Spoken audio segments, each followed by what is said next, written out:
Student आज हमने पढ़ना है electric field at a point, electric field at a point due to a dipole. एक डाइपोल की मदद से हमने एक पॉइंट पर इलेक्ट्रिक फील्ड निकालनी है। जस्ट स्टूडेंट ये हमारे पास एक डाइपोल है, मैं बना रहा हूँ यहाँ पे।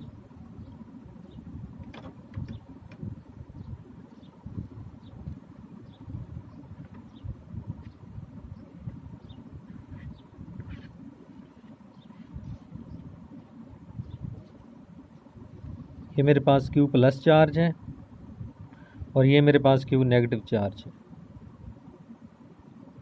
और इसकी जो मैग्नीट्यूड है 1.6 मल्टीप्लाई 10⁻⁻19 कोलम है।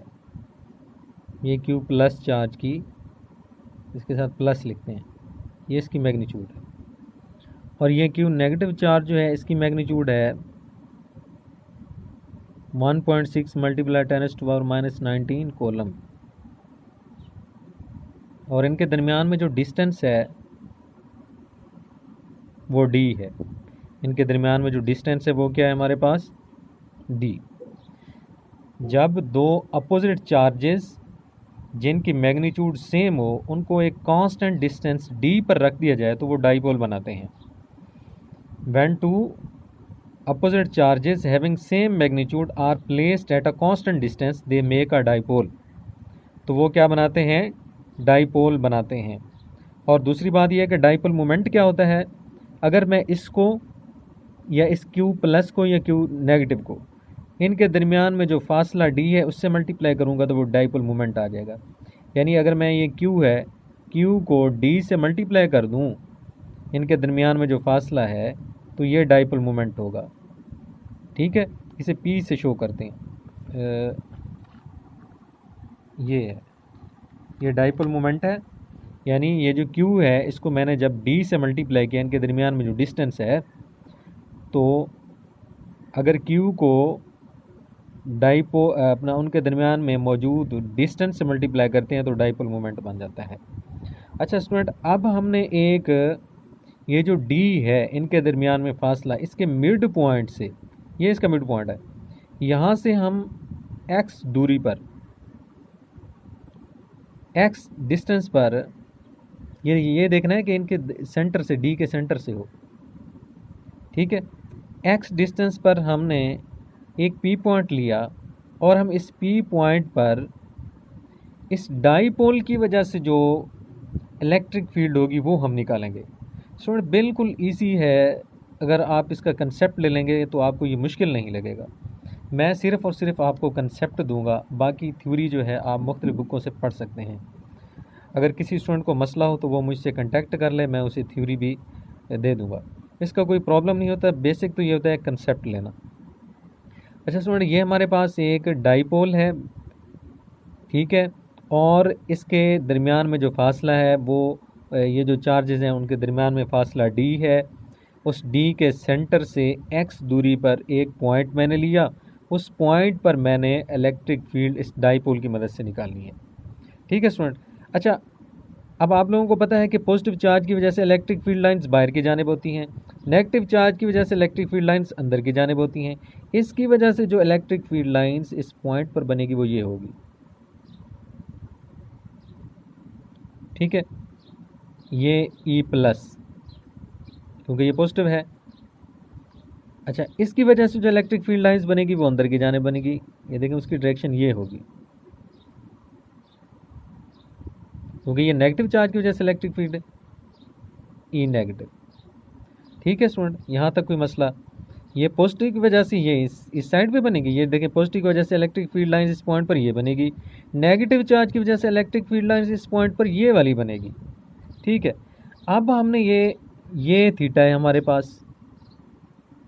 ठीक है, अच्छा अब आप ये देखें, ये लाइन और ये लाइन, इनके दरमियान में थीटा ये है। अब अगर ये लाइन और ये लाइन देखें, ये वही वाली लाइन है, ये आ रही है, और ये वाली लाइन ये देखें, ये इनके दरमियान में थीटा भी क्या होगा, सेम ही होगा ये।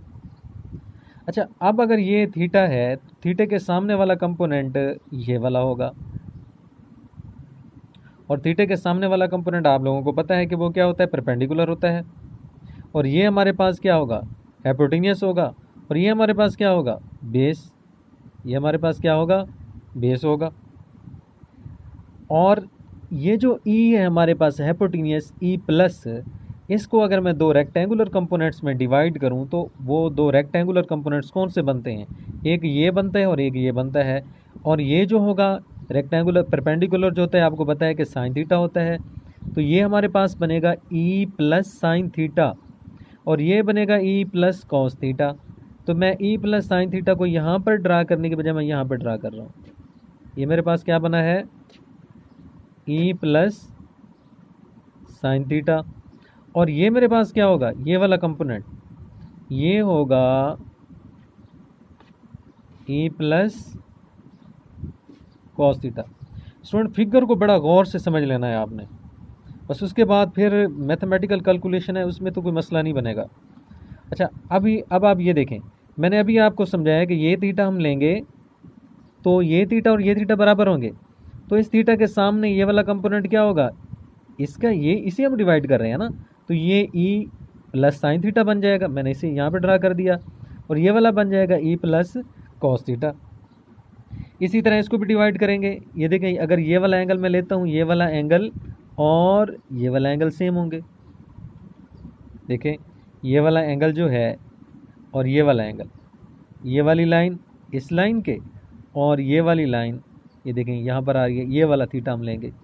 ये थीटा जब हम लेंगे तो इसके सामने ये जो होगा, ये हमारे पास क्या बनेगा, परपेंडिकुलर। और वो परपेंडिकुलर क्या होगा, ई नेगेटिव साइन थीटा। मैं इसे यहाँ पे ड्रा कर रहा हूँ, ई नेगेटिव साइन थीटा। और ये जो होगा, ये हमारे पास बेस होगा, और ये क्या होगा हमारे पास, ई नेगेटिव कॉस थीटा, ई नेगेटिव कॉस थीटा। बस स्टूडेंट फिगर का यहाँ पे बात ख़त्म हो गई है। फिगर की, फिगर अगर आपको सही समझ आ गई है तो आगे आपको कोई मसला नहीं बनने वाला। फिर ये देखें कि ई नेगेटिव जो है ये है, और इसकी वजह से इसके रेक्टेंगुलर कंपोनेंट्स कौन से होंगे, ये वाला और एक ये वाला। ये ई नेगेटिव साइन थीटा होगा, ये ई नेगेटिव कॉस थीटा होगा। अच्छा, दूसरी बात ये देखें, ये और ये अपोजिट डायरेक्शन में है। देखें, ये वाला इस साइड पे है और ये इस साइड पे है। ये हमारे पास क्या है, ई पॉजिटिव साइन थीटा, और ये हमारे पास क्या है, इस सिमत में है ई नेगेटिव साइन थीटा। अच्छा देखें, थीटा तो दोनों का एक जैसे, यानी कि ये देखें, ये इस सिमत में है और ये इस सिमत में है। अच्छा, अब जो मेन बात आपने देखनी है ना, वो ये है कि आपको पता है कि ई का फार्मूला क्या है, 1/4 pi epsilon naught q over r square. ठीक है,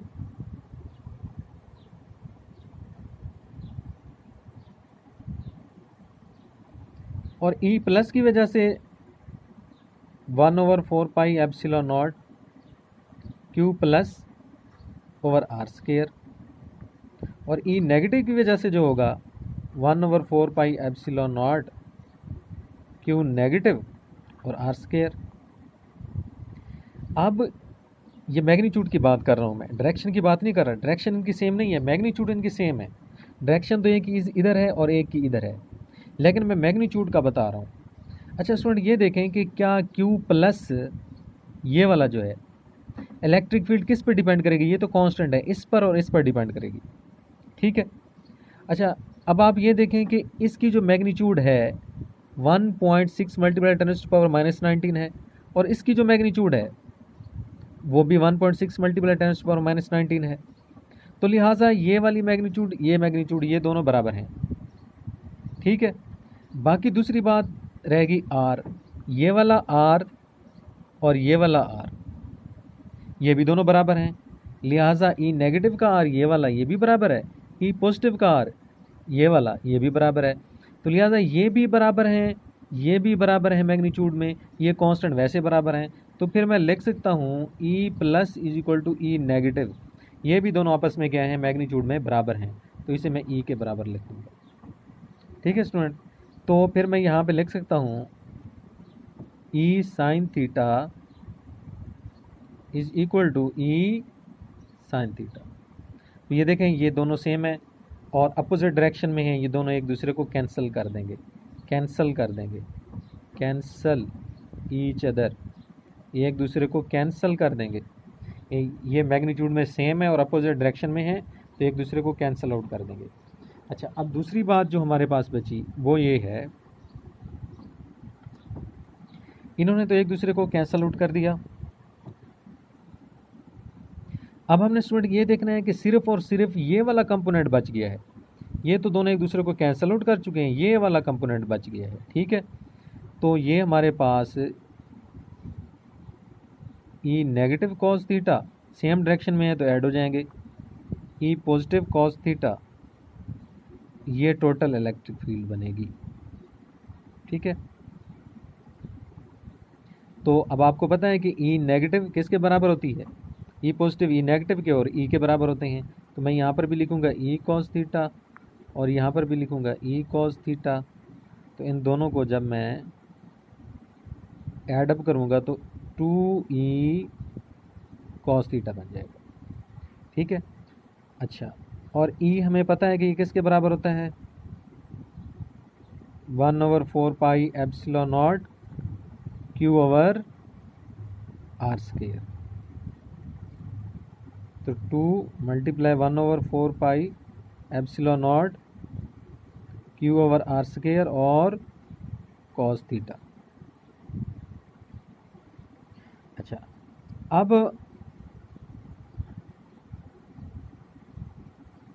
2 multiply 1/4 pi epsilon naught q over r square और कॉस थीटा देखें, कॉस थीटा यहाँ से यहाँ पर कॉस थीटा अप्लाई करें, तो कॉस थीटा अगर यहाँ पे हम अप्लाई करते हैं, यहाँ पर भी कर सकते हैं अप्लाई, यहाँ पर भी कर सकते हैं। ठीक है, जब यहाँ पे हम कॉस थीटा अप्लाई करेंगे तो ये हमारे पास क्या होगा, थीटा के सामने वाला परपेंडिकुलर, ये हमारे पास होगी बेस और ये हमारे पास क्या होगा, हाइपोटेन्यूस। तो कॉस थीटा बराबर होता है परपेंडिकुलर ओवर हाइपोटेन्यूस, और इस ट्राइंगल के ऊपर हम अप्लाई कर रहे हैं, इस ट्राइंगल के ऊपर। तो यहाँ से यहाँ तक फासला d था, तो यहाँ से यहाँ तक फासला कितना होगा, d/2, कितना होगा, d/2 होगा। तो अब आप ये देखें हमारे पास कॉस थीटा बराबर आ जाएगा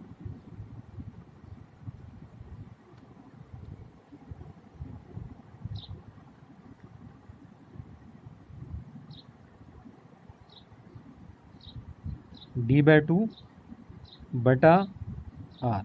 तो यहाँ पर उसकी वैल्यूज़ पुट कर दें, d/2 बटा r, तो ये इससे कट गया। तो E is equal to 1/4 pi epsilon naught q d over r cube. अब आपने ये देखना है कि क्यू डी, मैंने आपको पहले बताया था, यहाँ पर ये देखें ये डायपोल मोमेंट के बराबर होता है। तो P 4 pi epsilon not 1/r cube. यहाँ पे हम इस फिगर के ऊपर पाइथागोरस थ्योरम लगाएं तो r किसके बराबर आ जाएगा, किसके बराबर होता है, r का स्क्वायर, r का square is equal to d/2 का स्क्वायर प्लस x का स्क्वायर, इसी के बराबर आ जाएगा ना। देखें हाइपोटेन्यूस का स्क्वायर ये किसके बराबर होगा, बेस के स्क्वायर के प्लस परपेंडिकुलर के स्क्वायर के, इसी के बराबर होगा। तो r हमारे पास किसके बराबर आ जाएगा, d/2 का स्क्वायर प्लस x का स्क्वायर अंडर रूट, इसी के बराबर आ जाएगा। तो बस r की वैल्यू यहाँ पे पुट करें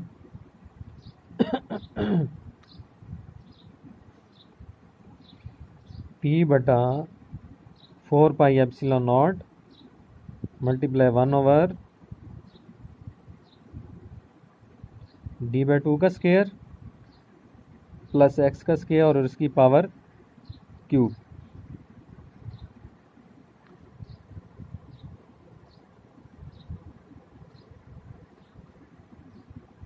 इसी तरह p/4πε0